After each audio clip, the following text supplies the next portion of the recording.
Hey everybody! I'm so sorry I've been gone for so long. Things got kind of crazy over the holidays, and honestly, I was just trying to enjoy life in the moment and spend as much time with family as I could because it's just so much more rare now that we live on our own. I'm here now to tell you all about my 2020 goals and what I was able to hit, as well as give you my 2021 goals.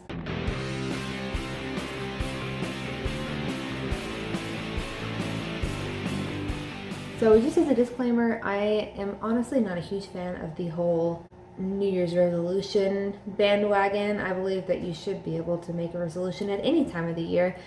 Anytime that you're ready to change your life, you should just change it. Like, don't wait for New Year's Day. With that in mind though, I will say it's really good idea to have goals for each year, just so that you have something that you're working toward and you don't sort of get bogged down in the day-to-day. You have benchmarks. Another disclaimer is that I do not have just yearly goals because it's easy to get overwhelmed. So I do have my weekly goals, my monthly goals, even some quarterly goals where it's more day-to-day stuff that I'm getting done. But I would really just want to go over the big picture stuff with you guys today because I think that's what everybody's talking about right now and what everybody wants to learn about. And I'm just super excited about what I've put together for this year. I'd love to hear all the stuff you guys have put together for this year. What have you done differently? What are you doing that's similar to what I'm doing? Let me know in the comments after the video. So first off, my 2020 goals. This was the first year where I hit nearly every goal on my list. I often am very bad about setting goals that are either way too high and unreachable and getting myself just overwhelmed.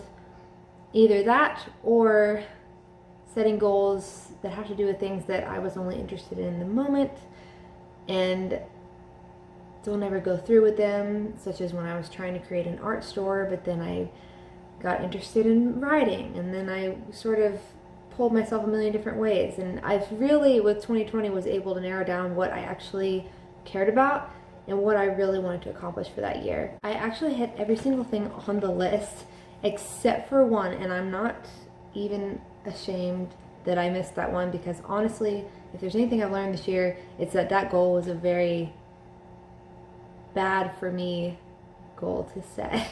I started out 2020 with the mindset that I needed to be a certain weight, I needed to be eating a certain amount of food per day, all of this different stuff, and I sort of learned through 2020 that I really needed to just take care of my body and listen to my body, and that's what I did. I don't check my weight as much as I used to. I don't count my calories like I used to. I just am learning how to listen to the cues from my body and actually nourish it the way it wants to be nourished. If you want to learn more about that, I can make a whole video on that. It's been eye-opening this past year. Second thing on the list was to graduate with my MBA. This was kind of a given. I put that on there just so that I had something to look at every day that reminded me that that's what I was pushing toward at the beginning of this year. Last year, I mean. I was in my last semester of my MBA, and it was a big workload on top of, you know, working a 32-hour per week job and doing all of the things that I wanted to do to help my health and to promote my sort of creative side. But I made it. I graduated with my MBA. That one was a sure thing. I was out of there. No, I did not have a graduation, but we had an online graduation where we had pictures and stuff. So goal number 3 was to get a salaried job, and I do have that. I got it from the place that I was interning at while in the MBA. They gave me a full-time job upon graduation, and I love it. I love everything about my job there. It's the best 9 to 5 a person like me could have, as far as just the flexibility of it and the ability to still pursue my passions while maintaining a 9 to 5. It's very rare, and I'm very thankful for what I have. Goal number 4 was to move out into our own place, which, as you know, we did. That was sort of a given as well. We kind of had already reached the first few steps to do that. And so in August of this year, we were able to move out. Next 2 goals were to promote my YouTube side hustle and my Rover side hustle. The YouTube thing, obviously, I didn't start until later in the year, and even so, I haven't been super consistent with it, but I did. My whole goal was to get it started and to just actually engage with my following, which is something I hadn't done for years as probably a lot of you know. The Rover side hustle is my pet sitting job, which I ended up being able to scale into a decent amount of additional income because I kept booking out months in advance. I had to actually raise my rates just so that I could slow down because I was spending almost every night at different people's houses watching their pets. That was really interesting and really cool to see how fast I was able to scale that. Just really dive into that, and it was tons of fun. I love every pet that I pet sit. Even the little punks, like the puppies that have not been trained yet. Another goal was to apply for the Titan side hustle, and that one I applied for. That was the goal. I didn't get it because they weren't hiring that season because of COVID. So the next two goals were my reading goals. So I wanted to be able to read the entire Bible in a year, which I've never been able to do. I've read the whole Bible, but I've never read the whole thing in a year. So that was tons of fun. I will say towards the end of the year, I was getting kind of burnt out just because there's a lot you have to keep up with every day so you don't get behind. And I was also reading a 1-year devotional to go along with it. So it was actually like 2 sets of that whole thing. But it was really cool. I was able to really see the overarching picture that the Bible is kind of drawing out.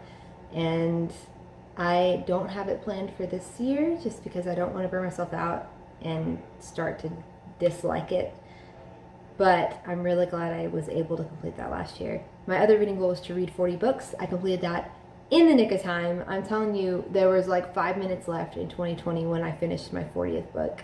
It was so stressful, but it was obviously worth it because I read so many good books. And as you guys know, if you've been following my Percy Jackson videos, those were some of the main books that I was getting through this year. And oh my gosh, it was so fun. I set another goal to practice piano, which I did off and on. I did not practice every day. This coming year, I'd like to practice more often than I did this past year. I can play, but I can't play anything too dramatic. Next two goals were to begin learning French and Korean. I knew I was too busy this past year to become fluent in either of them or anywhere close to that, but I just wanted to spend some time each week learning about French and Korean. I wanted to have one romantic language and one non-romantic language, and so those two made the cut because I freaking love Korea and I'm gonna go back one day. And French is just something interesting. It's not Spanish. Everybody learns Spanish. I do know some Spanish just because I have Spanish-speaking friends, but it wasn't something I was truly passionate about learning completely, like I'm interested in French. Next two goals were to run a 5K and a 10K. I had never run before end of March 2020. I thought I wasn't a runner. I thought running is not for me, not interested at all. Like, I don't have the body for that. And then I just started doing it a mile a day in March to April-ish. And as I worked my way up, I scaled it back to 3 times a week because I was running longer distances and I was doing strength training in between. And it really changed, I don't want to say it changed my life, but honestly, just my mental health, my physical health, everything got better when I was running 3 times a week. I still do it to this day. I plan to continue doing it. But those were a couple of goals I set for myself just so that I was actually trying to reach further distances, because for a while there I was just running 1 mile each time, and it was just tons of fun. We had to do them virtually because of COVID, but it was still fun to be part of the experience, I guess. Another goal was to lead a financial peace class. So I've always been a huge fan of Dave Ramsey. I was raised on the Dave Ramsey principles. It's the reason that I've been able to handle myself financially so well up until now. I wouldn't say I'm perfect, but I'm very thankful that I was raised with the basics in mind. I could make a whole other video on that as well, so if you're interested, let me know, because leading a financial peace class was actually expanded my knowledge of it even more. Just hearing from other people and being able to talk about it and look through like all of the details and intricate systems that you can work into your life to make sure that you're financially healthy. It was amazing. And I honestly, if I could do that for a job, I would. It really fires me up to be able to help other people with those things as well, and gets me excited about my own finances. Personal finances can be not fun for some people, but to me, it's invigorating. Last goal of 2020 was to create and maintain a morning routine and a night routine. The night routine, I still struggle with to this day. I don't like going to bed on time. I want to stay up and watch TikTok or read my book or create things. I did manage to make myself be in bed by 10 most nights. And that, I'm counting that as a win because I guess I'm a night owl. My morning routine though, I've been doing really well. I get up between 6:30 and 7 every day. I'm changing it to 6 this coming year just because we live farther away from work and I need more time in the mornings. But I was able to keep my morning routine all through 2020, and it, just like running, it's one of those things where I didn't realize how much I needed it until I started doing it, and all of the facets of my life have been changed by it. I highly recommend having some kind of morning routine. You don't have to get up at 6 to have a morning routine. You can just have a few things that you do every morning when you get up. I could do a whole other video on this as well. Okay, we're moving on. Now we're getting into my 2021 goals, which I'm so excited about because I just made the list over the past couple days, and all this brainstorming and stuff has just gotten me super psyched for what's coming for this year. I have exactly 10 things on the 2021 goal list. Don't look at all this junk over here. I have it in my notepad. I'm gonna give it its own sheet of paper soon. The number one on there is maintaining my morning and night routine. That was obviously on the last one. This one, I want to be super diligent about my wake up time being 6 a.m. and my in bed time to be 10 p.m. And I mean in bed with the phone off, because that's half the problem for me. That's going to be a thing. So far I've been doing it. It's been going okay. I snooze a couple times when it goes off at 6, but I'll work my way through that. Number 2 for 2021 is to maintain my workout routine and fuel my body with a variety of foods. So I was trying way too hard to eat only healthy foods in 2020. I was just making myself miserable, and then I would just eat a bunch of pizza on the weekends and try to make up for it, and it was just real bad for my health. My focus this year is to have a workout routine, which I'm already decent at that part of it. I have those set in stone. I do them every day. If I don't get them done in the morning, I get them done when I get home from work, although it's a lot better when I get them done in the morning. So that's solid, but my nutrition is a big thing because I want to teach myself to just listen to my body. I've talked about this already. Just knowing when I'm hungry, when I'm not hungry. It shouldn't be that difficult to listen to my body in those areas. Goal number 3 is to build my personal brand. I've been watching a lot of podcasts, or listening to a lot of podcasts recently about personal brand and having your creative outlet become sort of a side hustle in and of itself. And that's kind of what I've been doing with YouTube, but I don't intend on making money through YouTube. I know this is not an outlet where it's very easy to make money anyway, so that's not the goal. This is just so that I can engage with my following and get to talk about what I want to talk about, which is all the creative things. My goal for 2021 is to continue that, but do it through YouTube, TikTok, and Instagram, because my TikTok and my Instagram might see monthly posts from me, but I want to change that. I want to do weekly posts on TikTok and Instagram, and weekly posts on YouTube. That brings me to another thing about this YouTube thing. I know I was posting twice a week, or trying to post twice a week, and I had designated days for each thing. So BookTube was on Saturdays, everything else was on Thursdays. We're scrapping that. Thursday is my guaranteed post day, and that can be any topic that I decide is interesting that week. And then I might also post on Saturday or Sunday if I have an additional thing I want to talk about that week. But I'm not forcing myself into a box as far as we only post this thing on this day, because sometimes I finish reading books early and I want to talk about them immediately. Or sometimes I have a really exciting event come up and I'm like, I should have filmed that, I should have talked about it. Anyways, that's the goal. YouTube video every week on Thursdays, and engage with my TikTok and Instagram followers. I apologize if you're one of those. Goal number 4, I need to get through these faster. Write 500 words a day. So it's been a goal of mine to write a book since I was 9 years old. It's been going on forever. I just struggle with deciding on what story I want to be my published story first, and I struggle with writing regularly. I often binge write, where I won't write for weeks and then I'll spend a whole day typing on my computer. Anyways, I have learned from a lot of books on writing that, especially Stephen King's On Writing, that's an incredible book, opened my eyes to so many things, that maintaining daily writing goals is a lot healthier than saying I want to finish a book this year. So that's my goal, write 500 words a day, which equates to 3,500 a week. Shouldn't be too difficult to hit. but we're gonna see. Goal number 5 is to read 50 books this year. I know it was a struggle just reading 40 last year, but I was also reading the Bible and the yearly devotional.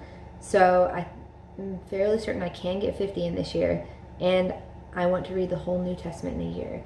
This way, instead of just trying to rush through the Bible, I can really focus on each chapter. To do the New Testament in a year, you read less than 1 chapter a day. It's so easy, and I can really just soak up everything that the New Testament has to offer that I just didn't really get in the last couple months of this year. So that's my reading goals for 2021. I'm super excited about that one. Next goal is to continue learning Korean and French, and obviously Spanish just as I go along, just because I have friends from Honduras and Guatemala, and it would just be nice to be able to speak to them. Even though they did move to America, I would like to also know more of their native language. Next goal is to continue learning piano and also begin learning the drums. I've been off and on about wanting to learn the drums for basically my whole life. My dad was a drummer, still is, and I would mess around on his drum set when I lived at home, but I never really sat down and learned a lot of stuff, and that's something I would like to do this year. If we have the money and the space, we want to get a drum set here. They're not cheap, but we're gonna budget for it. Next 2 goals are my running goals for this year. So I want to compete in a half marathon and a full marathon. Half marathon I want to get done in the spring, and the full marathon I want to do in the fall. These are different than my 5K and 10K goals for 2020 because I wanted to run those whole things. These I just want to do. I'm not going to force myself to overexert myself trying to run those long distances just because I don't have the stamina for it at the moment, and I don't really have the time to commit to working up that stamina. I would have to be running an hour a day or more, and I just don't, that's not a huge priority in my life right now. I want to run enough that I'm healthy, but not competitively. I want to join a half marathon and a full marathon, but I am not going to expect myself to run the whole thing. I'll probably run the first 6 or 8 miles and then just chill out and walk with all the walkers the rest of the way. There's plenty of people that walk these marathons. So last goal for 2021 is to visit 10 new states. That is probably my most ambitious goal of 2021, especially with all the travel bans right now. But I think it can be done. We're taking a summer road trip. That will hit quite a few. That'll probably hit 5 or 6. I also have some traveling that I'll need to do with my company in the spring, and so that should hit a couple more. And it'll just really be pushing myself towards the end of the year to hit the last 2 or 3. But I think it can be done. And knowing what I know about my 2020 goals and how I was able to hit all of those and how they kind of gave me something to focus toward every day when I was getting bogged down in the little things, I could just remind myself, okay, what goals am I hitting? What could I focus on today to get closer to the goals that I'm not hitting? And yeah, having 10 exactly this year feels a little better. I kind of went a little overboard last year, but I'm happy with the results, and I believe that I will be happy with these. That is my goals for 2021. Please do not take this as gospel. This is the stuff that I prioritize in my life or hope to prioritize in my life. It does not have to be what you prioritize in yours. Let me know what kind of goals you have set for this year, and if we have any that are overlapping, or if there are any you could give me ideas on. I'd love to hear what you guys are planning for this year. I know 2020 was a rough one, and it set a lot of people back, and my husband and I are very lucky to have what we have after this year, and so I hope that you don't take this as me bragging or anything like that. I'm incredibly thankful for the kind of year that we've had despite everything going on, and I am so looking forward to this next year. We've survived this long. I believe in you. I love you guys, and thank you so much for being there for me.